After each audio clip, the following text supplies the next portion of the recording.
یقین قلبی والا ایمان یہ پیدا کیسے ہوگا؟ سب سے پہلی چیز ایمان کے حصول کے لیے آج کے مسلمانوں کو جو کرنی ہے، بالخصوص نوجوانوں کو، کہ اللہ کے سامنے دو زانوں بیٹھ کر استغفار کرے اور اس استغفار کو اپنا معمول بنائیں۔ ہمارے دلوں پر جو پردے پڑے ہوئے ہیں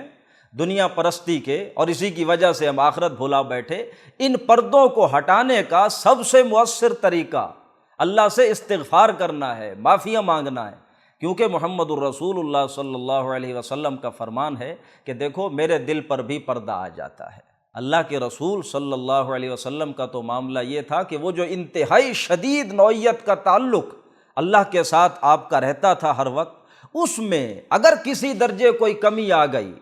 تو اس کو اللہ کے رسول اپنے لیے حجاب کنسیڈر کرتے ہیں۔